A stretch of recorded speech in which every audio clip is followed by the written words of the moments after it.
Chapter 5. Violet, Klaus, and Sunny. By the time you read this note, my life will be at its end. My heart is as cold as ice, and I find life unbearable.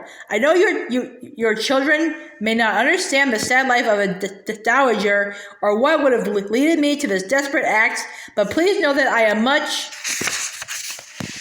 happier this way. As my last will and testament, I leave you three in the care of Captain Sham, a kind and honorable man. Please think of me kindly even though I've done this terrible thing. Your Aunt Josephine. Stop it! Violet cried. Stop reading it out loud, Klaus. We already know what it says. I just can't believe it, Klaus said, turning the paper around for the umpteenth time. The Baudelaire orphans were sitting glumly around the dining room table with a cold lime stew and bowls and dread in their hearts. Violet had called Mr. Poe and told him what had happened, and the Baudelaires, too anxious to sleep, had stayed up the whole night waiting for him to arrive on the first fickle ferry of the day. The candles were almost completely burned down, and Klaus had to lean forward to read Josephine's note. There's something funny about this note, but I can't put my finger on it. How can you say such a thing? Violet asked. Aunt Josephine has thrown herself out of the window. There's nothing funny about it at all. Not funny as in a funny joke, Klaus said. Funny as in a funny smell. Why, in the very first sentence she says, my life will be at its end.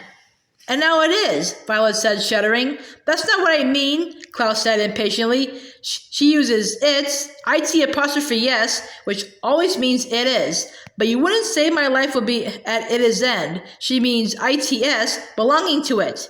He picked up Captain Shan's business card, which was still lying on the table. Remember when she saw this card? Every boat has its own sail. She said it was a serious grammatical error. Who cares about grammatical errors? Violet asked, when Aunt Josephine has jumped out the window. But Aunt Josephine would have cared, Klaus pointed out. That's what she cared about most, grammar. Remember, she said it was the greatest joy in life. Well, it wasn't enough, Violet said sadly. No matter how much she liked grammar, it said she found her life unbearable.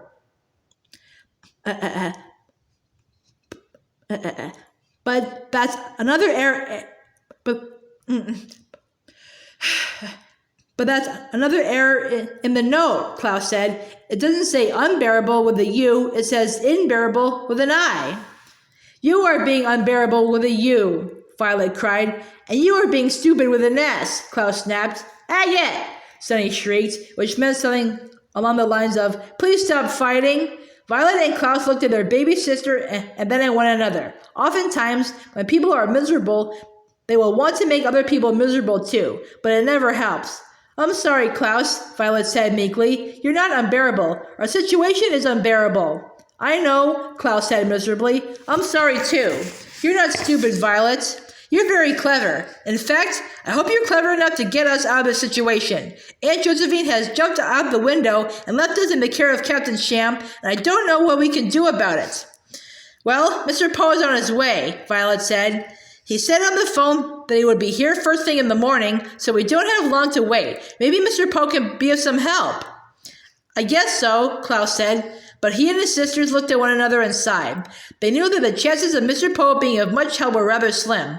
When the Baudelaires lived with Count Olaf, Mr. Poe was not helpful when the children told him about Count Olaf's cruelty. When the Baudelaires lived with Uncle Monty, Mr. Poe was not helpful when the children told him about Count Olaf's treachery. It seemed clear that Mr. Poe would not be of any help in the situation either. One of the candles burned out in a small puff of smoke, and the children sank down lower in their chairs. You probably know of a plant called the Venus flytrap, which grows in the tropics. The top of the plant is shaped like an open mouth with tooth-like spines around the edges. When a fly, attracted by the smell of the flower, lands on the Venus flytrap, the mouth of the plant begins to close, trapping the fly. The terrified fly buzzes around the closed mouth of the plant, but there is nothing it can do, and the plant slowly dissolves the fly into nothing. As the darkness of the house closed in around them, the Baudelaire youngsters felt like the fly in this situation. It was as if the disastrous fire that took the lives of their parents had been the beginning of a trap, and they hadn't even known it. They buzzed from place to place. Count Olaf's house in the city, Uncle Monty's home in the country, And now Aunt Josephine's house overlooking the lake, but their own misfortune always closed around them, tighter and tighter, and it seemed to the three siblings that before too long they would dissolve away to nothing. We could rip up the note, Klaus said finally, but Mr. Poe wouldn't know about Aunt Josephine's wishes, and we wouldn't end up with Captain Sham. But I already told Mr. Poe that Aunt Josephine left a note, Violet said. Well, we could do a forgery, Klaus said, using a word which here means write something yourself and pretend somebody else wrote it.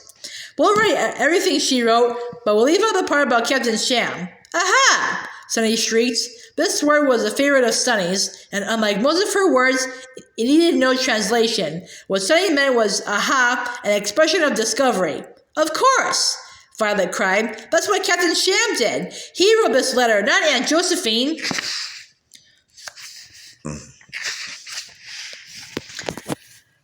Behind his glasses, Klaus's eyes lit up. That explains it. That explains unbearable, Violet said. Leap! Sunny shrieked, which probably meant Captain Sham threw Aunt Josephine out the window and then wrote this note to hide his crime.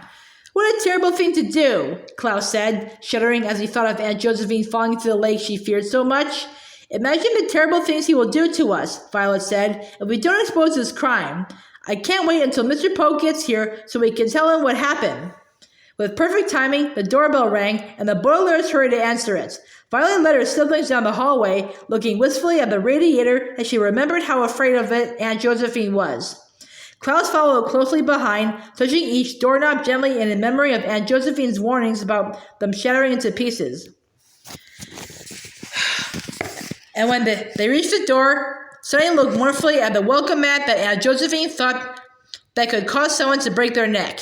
Aunt Josephine had been so careful to avoid anything that she thought might harm her, but harm had still come her way. Violet opened the peeling white door, and there stood Mr. Poe in the gloomy light of dawn. Mr. Poe, Violet said. She intended to tell him immediately of their forgery theory, but as soon as she saw him, standing in the doorway with a white handkerchief in one hand and a black briefcase in the other, her words struck at her throat. Tears are curious things, for like earthquakes or puppet shows, they can occur at any time, without any warning and without any good reason. Mr. Poe, Violet said again, and without any warning, she and her siblings burst into tears. Violet cried, her shoulders shaking with sobs, and Klaus cried, the tears making his glasses slip down his nose, and Sunny cried, her open mouth revealing her 4 teeth.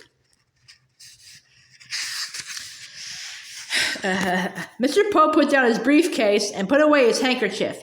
He was not very good at comforting people, but he put his arms around the children the best he could and murmured, there, which a phrase some people murmur to comfort other people despite the fact that it doesn't really mean anything.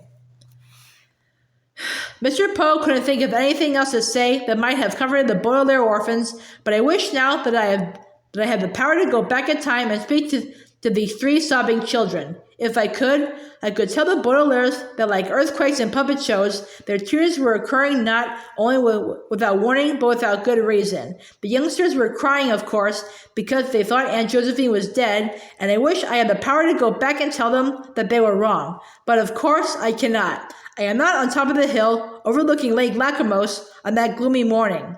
I am sitting in my room in the middle of the night, writing down this story and looking out my window at the graveyard behind my home.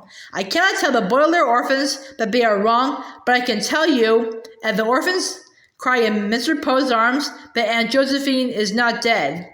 Not yet.